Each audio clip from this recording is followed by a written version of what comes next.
Telugu cinema చరిత్రలో వన్నె తరగనిది, పేరెన్నికగన్నది దానవీర సూరకర్ణ చిత్రం. కురురాజుగా ఎన్టీఆర్ పలికిన ప్రతి మాట ఇప్పటికీ తెలుగువారి గుండెల్లో నిలిచే ఉంది. 35 ఏళ్లు గడుస్తున్నా ఇంకా ఆ మాటలు ప్రేక్షకుల నోళ్లలో మార్మోగుతూనే ఉన్నాయి. తిరుపతిలో ప్రపంచ తెలుగు మహాసభలు జరుగుతున్న తరుణంలో కొండవీటి వెంకట కవి కలం నుంచి జాలువారిన ఆ సంభాషణల్ని ఓసారి గుర్తు చేసుకుందాం. అకుంఠిత నిర్మాణ చాతురీ ధురీనుడవగు మయ బ్రహ్మ, నీ శిల్ప చాతురీ మధురిమ ఆ బ్రహ్మకు గాని విశ్వ బ్రహ్మకు గాని లేదు లేదు లేదు. లేవచ్చును లేకపోవచ్చు, కాని పాండవ హతకులకిట్టి పరిషత్తుల పెంచుట మాత్రము మానధనులమైన మా బోంట్లకు దుస్సహం. విశ్వ విశ్వంభరాగులిత శాశ్వత మహేశ్వర్య మహేశ్వరులము కావచ్చు. అఖిల నదీనద సాగర వారి ధర్గర భూత్కూత అనర్ఘముక్తామణి వ్రాతంబులు మాకుండిన ఉండవచ్చు. సాగర మేఖలాసతి కరగ్రహణం రాచి సార్వభౌమత్వ పదం మందిర అందవచ్చు. కాని ఇట్టి సభాభవనం మాకు లేకపోవుట మోపలేని లోపం. దానవీర సూరకర్ణ ఈ సినిమాలోని ప్రతి మాట ఆణిముత్యమే. స్వతహాగా కులమత వ్యతిరేకి అయిన కొండవీటి వెంకట కవి చేత మాటలు రాయించేందుకు ఎన్టీఆర్ ఒప్పించారు. తక్కువ కులం వాడంటూ కర్ణుణ్ణి అవమానించిన సందర్భంలో కురువంశ చరిత్రను దుర్యోధనుని నోట పలికించిన తీరు నభూతో. అస్మత్పితామహుడు గురుకుల వృద్ధుడైన ఈ శాంతనవుడు శివసముద్రుల భార్య గంగా గర్భమున జరించలేదా? ఈయనదే కులము. నాతో చెప్పించువేమయ్యా, మా వంశమునకు మూల పురుషుడైన వశిష్ఠుడు దేవవేశ్యకు ఊర్వశీ పుత్రుడు కాడా? అతడు పంచమజాతి కన్య అయిన అరుంధతి ఎందు శక్తిని, ఆ శక్తి చండాలంగన ఎందు పరాశరుని, ఆ పరాశరుడు పల్లెపడుతైన మత్స్యగంధి ఎందు మా తాత వ్యాసుని, ఆ వ్యాసుడు విధవరాండ్రైన మా పితామహి అంబికతో మా తండ్రిని, పితామహి అంబాలికతో మా పిరతండ్రి పాండురాజును, మా ఇంటి దాసితో ధర్మ నిర్మాణ చనుడని మీచే కీర్తించబడుతున్న ఈ విదురదేవుని కనలేదా? సందర్భావసరములను బట్టి క్షేత్రబీజ ప్రాధాన్యములతో సంకరమైన మా కురువంశము ఏనాడో కులహీనమైనది కాగా నేడు కులము కులము అను వ్యర్థవాదమెందులకు. దుర్యోధనుడి మాటలు విన్న భీష్ముడు రాజ్యార్హత కావాలని చెబుతాడు. ఆ సమయంలో కర్ణుణ్ణి రాజును చేసి కుల మత జాతి విద్వేషాల్ని సమూలంగా ప్రక్షాళన చేస్తాను అన్న రారాజుగా ఎన్టీఆర్ నటన, సంభాషణలు పలికిన తీరు అద్భుతం, అనిర్వచనీయం.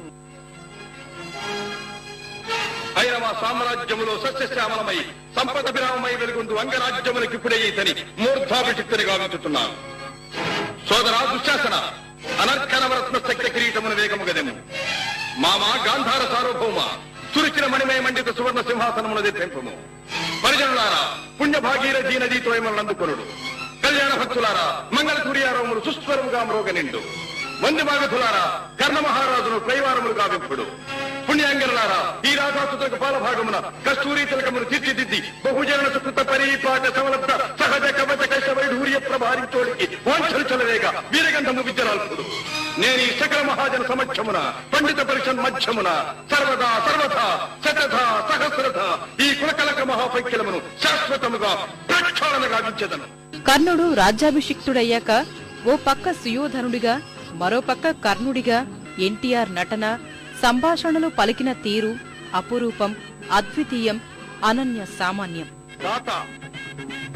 నా రక్తము రంగరించి అలకులిశాదిరేఖా చిహ్నితములైన మీ అరుణారుణ శుభపాద పద్మయుగుణమునకు సంలేపనము గావించను మీ రుణమీగు వాడను కాను. యావజ్జీవము అహర్నిశము విశ్వాసబద్ధుడనై మీ హితుడనై ప్రవర్తిత్తునని సర్వసామంత మహీపాల మండలాధిపతులు సమస్త ప్రజానీకములు విచ్చేసిన ఈ సభామధ్యమున శబదము గావించుతున్నాను. హితుడా, అప్రఖ్యత వీరవరేణ్యుడవగు నీకు అంగరాజ్యమే కాదు, నా అర్థసింహాసనార్హతనిచ్చి గౌరవించుతున్నాను. సుయోధనుడు అనగానే ముందుగా మనకు గుర్తొచ్చే సన్నివేశం మయసభ పరాభవం. కొండవీటి వెంకట కవి మాటలే ఆ సన్నివేశాన్ని ఇంతకాలం ప్రేక్షకుల గుండెల్లో నిలబెట్టాయని చెప్పడం ఏమాత్రం అతిశయోక్తి కాదు.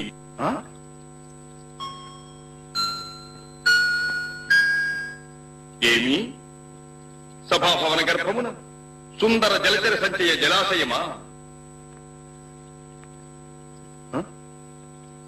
అంతయు మాయామోహితముగా ఉన్నదే.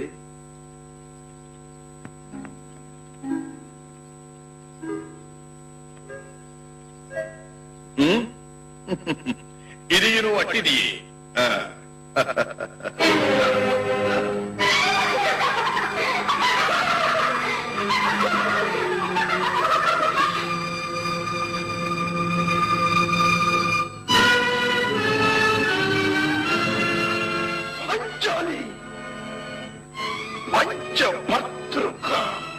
పరాభవం భారంతో అభిమానధనుడైన సుయోధనుడు ఎలా కుమిలిపోతున్నాడో చూడండి. ఎంత మరువైత్రించను మరపున కురాక హృదయ శరీరాయమానములైన నీ పరిహాసారములే నా కర్ణపటములు బయ్యలు చేయుతున్నవే. క్షీర వారాసి జనిత రాక సుధాకర వరవంశ సముత్పన్న మహోత్తమ క్షత్రియ పరిపాలిత భరత సామ్రాజ్య ధౌరేయుండనై నిజ భుజ వీర్య ప్రకంపిత చతుర్దశ భువన సూరవరెన్యులకు శత సోదరుల కగ్గరజుండనై పరమేశ్వర పాదాభిరత పరశురామ సద్గురు ప్రాప్త శస్త్రాస్త్ర విద్యాపారీనుండైన రాధేయునికి మిత్రుండనై మానసనుడనై మనుగడ సాగించు నన్ను చూచి ఒక్కోడుది పరిచారిక పరివృతై పగులబడి నవ్వుతాయా. అహో, చివరకు సుయోధనుణ్ణి శకుని శాంతింపజేసిన విధానం, ఆ సమయంలో ఆయన జిత్తులమారి మాటలు కొండవేటి వెంకట కవి కల నుంచి ధారలా జారువారాయి. ఇంత గొప్ప సంభాషణలు కలిగిన చిత్రం గనికే ఇప్పటికీ ప్రేక్షకుల నీరాజనాలు అందుకుంటోంది. పరమ పురుషులకు ప్రాప్తించు అనాయాస మరణము, అమరలోక నివాసము ఈ పాండవ హతకులకంత సులభముగా లభించరా. చేసిన దోషము ప్రతి నిమిషము తలచి తలచి తమ దుష్టృత్యములకు తామే పగచి వగచి కృషించి కృషించి నశించాలి. లేదా నీకా జన్మాంతము దాసాన దాసులై నడపీన్గులవలే మనుగడ సాగించ